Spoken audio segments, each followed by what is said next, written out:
Bem, então, olha, vamos retomar aquelas considerações sobre a Grécia, mas um período da história grega em que surgiu aquilo que é denominado, quer dizer, é um termo, não há termos técnicos na nossa profissão, como você sabe, não é isso? Mas é um termo que é muito usual, é muito empregado, tal, que é da síntese grega. Quando surgiu efetivamente a síntese grega, grande novidade grega.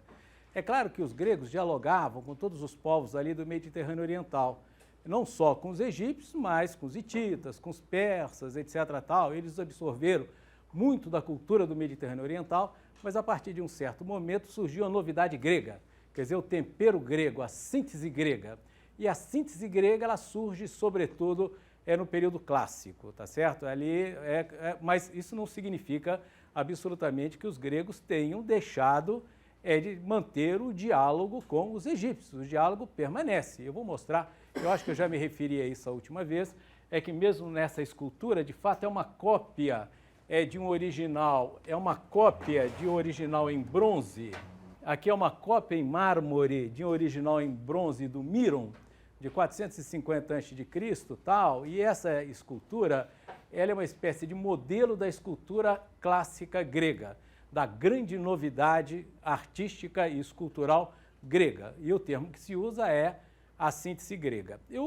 A grande novidade da arte grega, quer dizer, os gregos, a representação plástica dos gregos, tal, quer dizer, o grande traço que define efetivamente a arte grega é a representação do movimento do corpo livre no espaço, quer dizer, é a harmonia dinâmica do corpo humano. Veja que há movimento, mas há harmonia.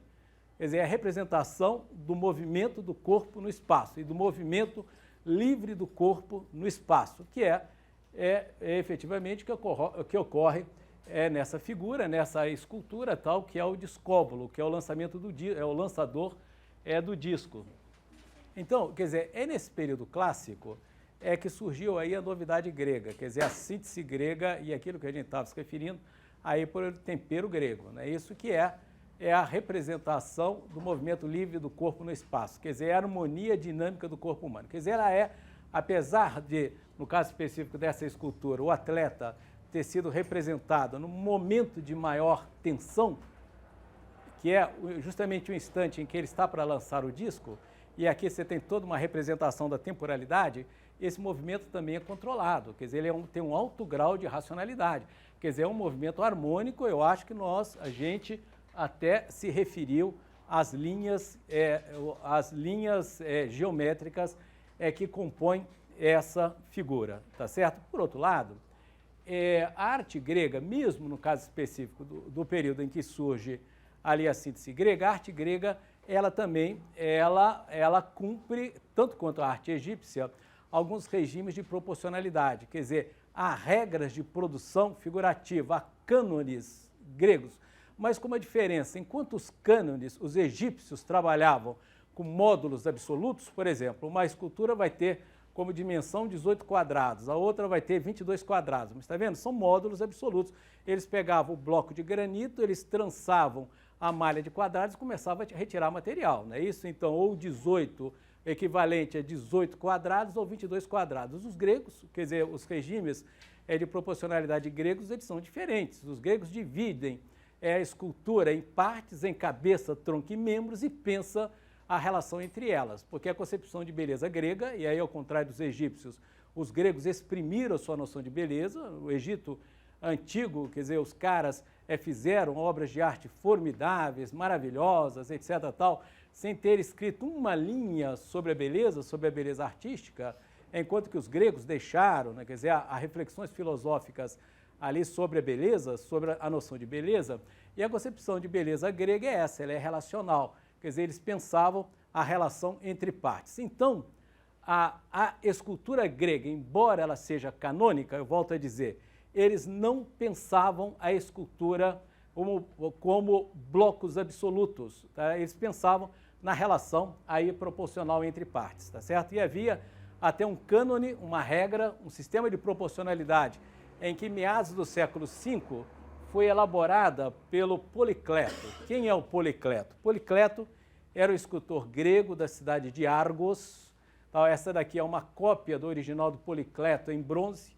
Policleto fez essa escultura em bronze. Para variar, a escultura em bronze do Policleto desapareceu.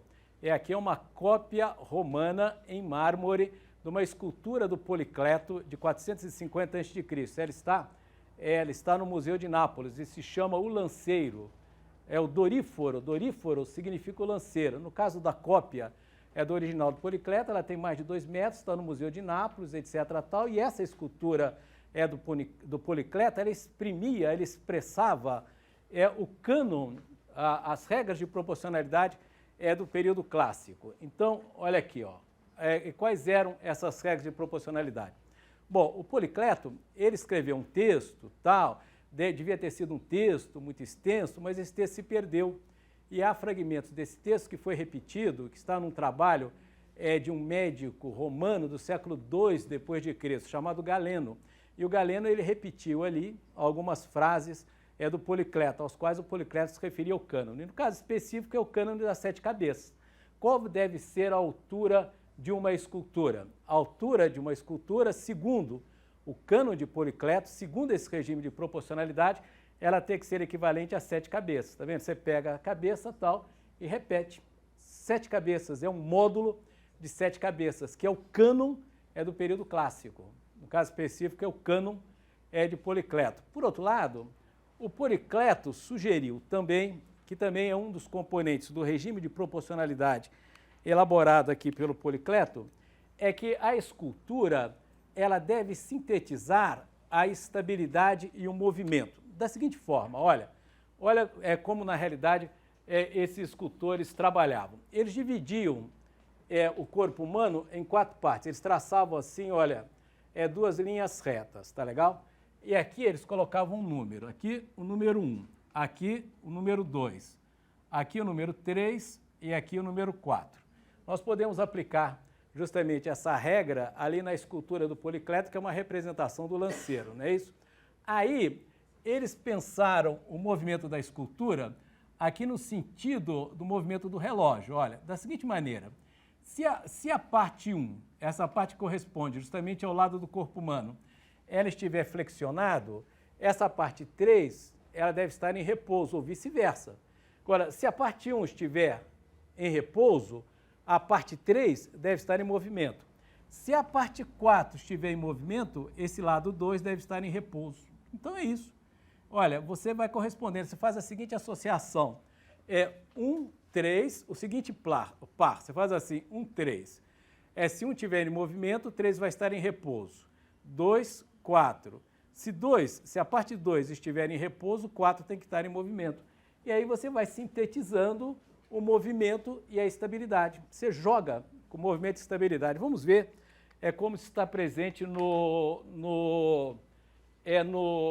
na escultura do Policleto, na cópia, de fato, da original do Policleto. Olha, a gente divide a escultura em 4 partes.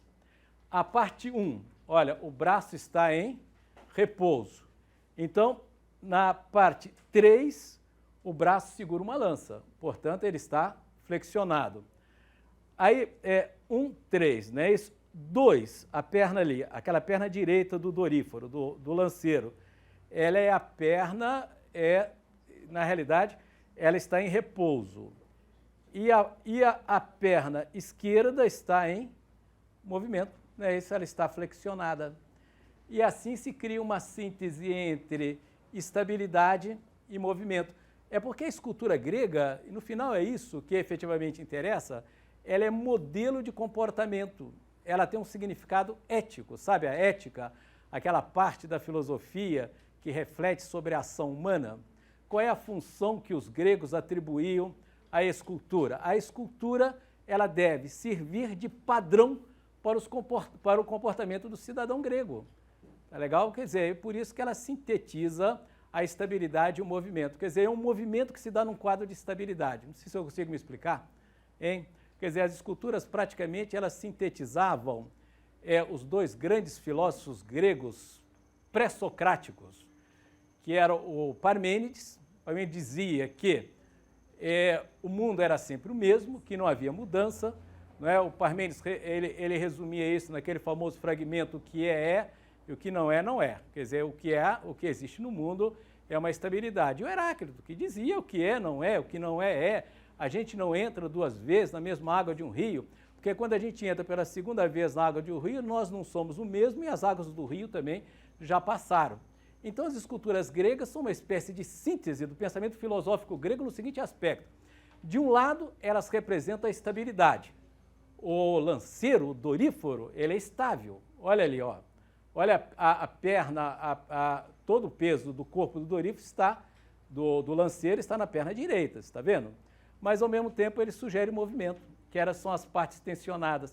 Então você tem uma síntese entre movimento e estabilidade, quer dizer, um movimento que se dá num quadro de estabilidade. Se vocês quiserem, é um movimento dirigido pela extrema racionalidade, que é um traço da cultura grega. Então é isso. Qual era a importância da escultura grega? A escultura grega, ela serve de modelo para as atividades do cidadão grego, do homem grego, daquele que tem efetivamente direitos políticos, tá certo? Então é isso, olha. Então esse é o cânon de Policleto, que é o cânon das 7 cabeças. Mais tarde, olha, aqui é uma escultura completamente ajustada ao cânon de Policleto, é uma cópia em mármore de um original em bronze, cujo autor é desconhecido. Essa escultura se encontra no Museu Britânico, em Londres, no British Museum, e não é o lançador do disco, mas é o portador do disco, por isso ele é o discóforo. O discóforo é aquele que transporta o disco. Uma escultura muito bonita, olha, nós podemos dividi-la nas 4 partes. 1, 3, 2, 4. Aqui o braço de movimento, o braço de repouso, a perna de movimento é a perna de repouso. E ele tem que corresponder às 7 cabeças. A altura dele, o padrão, é justamente as 7 cabeças, tá legal? Que é o cânon. Depois, mais tarde, lá no final do século IV, esse cânon vai ser ligeiramente alterado. Para ver de 7 cabeças, é 7 cabeças e meio, porque as esculturas ficarão aí mais alongadas. Mas ocorre o seguinte, é o que é essencial. Embora a arte grega clássica ela seja altamente canônica, há regras de produção artística, essas regras, esses cânones, esses sistemas de proporcionalidade, entase é uma expressão grega, os caras aplicavam também essa expressão, esses cânones se alteram dependendo do local para o qual a escultura foi feita. Não sei se eu consigo me explicar, tal. Você tem que ajustar efetivamente os cânones às condições de observação, às condições do nosso sentido. Quer dizer, os gregos foram os primeiros a se preocuparem com aquilo que o Platão, que é o filósofo do século IV a.C., que era inimigo das artes, chamava da enfermidade dos nossos sentidos.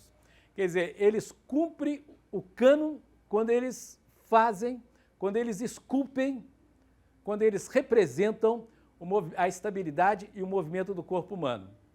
No entanto, eles alteram o cânon, a regra, o sistema de proporcionalidade, considerando o ângulo por meio do qual aquela escultura será observada.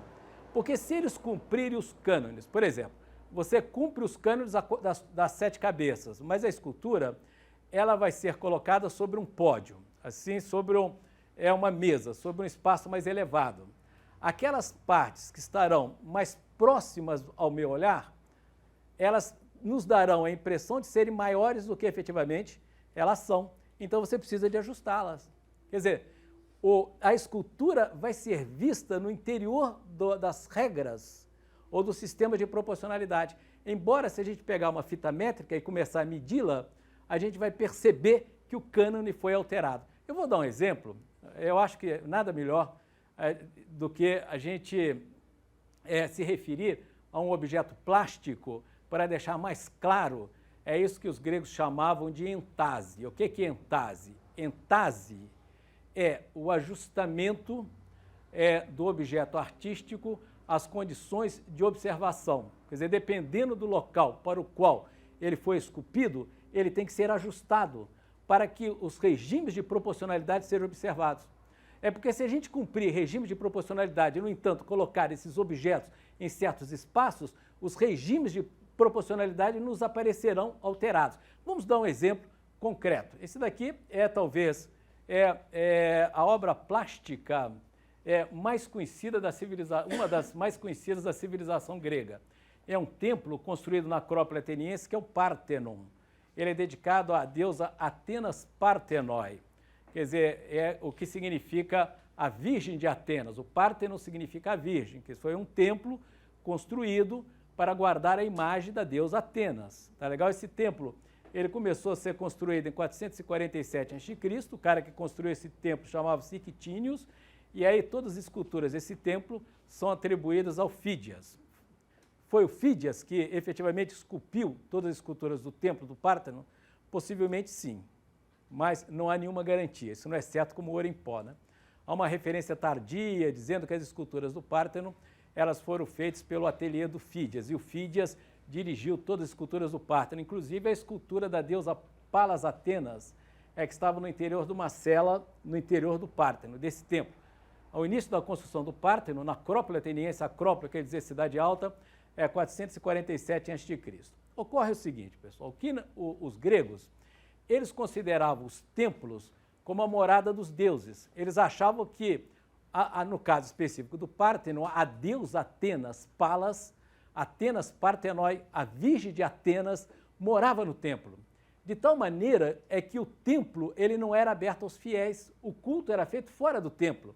Geralmente era um altar que ficava na frente do templo e é ali que ocorria o culto. Quer dizer, o espaço interno era vedada a entrada dos fiéis. Por que eu estou dizendo isso? Porque o Pártenon ele foi feito para ser observado e não para ser habitado. Quer dizer, os fiéis observavam o Pártenon, mas não tinham direito a entrarem no Pártenon. Quer dizer, o espaço interno pertencia a Deus ou então a sacerdotisas da deusa. Estão vendo? Aqui tem um croquis, olha, é do Pártenon. O Pártenon é um templo circundado por colunas, por isso ele é chamado um templo períptero. O espaço entre colunas é chamado de peristase. Esse é o princípio da arquitetura grega, né, que vai se alterar muito pouco, é que você tem cargas, as arquitraves, etc., tal, e sustentação, que são as colunas visíveis sem utilização de arcadas. Então você tem o peso e a sustentação, elas são visíveis e aí não há arcadas. Tá legal? Então é isso. Esse é o princípio da construção do templo grego, ele vai permanecer assim durante 700 anos. Mas o que ocorre é que, como ele é circundado por colunas, ele é chamado templo períptero. O que é templo períptero? É aquele que é circundado por colunas. O espaço entre colunas, qual é o nome que se dá ao espaço entre colunas? Chama-se peristase. Esse espaço aqui, ó, é a peristase. Estão vendo esse traçado aqui mais escuro? Estão vendo aqui, olha? Esse espaço aqui era fechado. Estão vendo aqui esses pontinhos? Eram as colunas que estavam no interior da cela da deusa. Qual é o nome que se dá à cela da deusa? Chama-se naus. Isso aqui é um naus.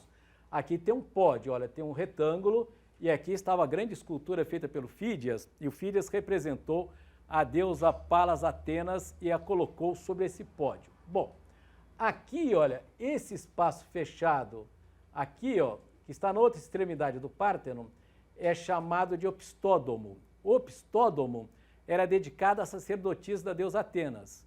Então esse era o espaço interno. Aqui você tem um naus e aqui você tem o opistódomo. Opistódomo é o espaço das sacerdotisas e aqui é o local onde se encontra a escultura da deusa. Pois bem, qual é a característica mais evidente do Pártenon? A característica mais evidente é a existência de uma simetria entre o pórtico do naus e o pórtico do opistódomo, porque no Pártenon há 8 colunas, aqui, ó, ele tem a forma retangular, não tem?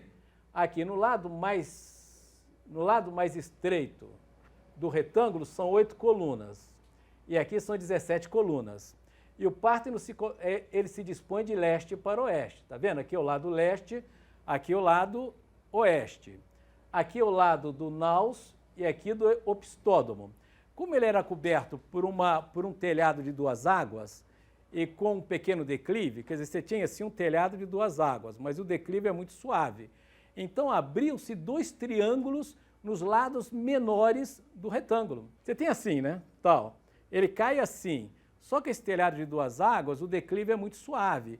Então ele abre um grande triângulo num dos lados e um grande triângulo no outro lado. E esses triângulos são simétricos. Então, qual é a característica mais evidente do Párteno? É uma simetria entre o pórtico do naos e o pórtico do opistódomo. É muito complicado? Não é, né? Você tem assim, olha, cai um telhado de duas águas, então você tem um triângulo do lado leste e tem um triângulo do lado oeste. Só que esse triângulo, ele é muito grande. E no interior desse triângulo cabiam mais de 20 esculturas. Você tem 20 esculturas de um lado e 20 esculturas do outro, tá certo?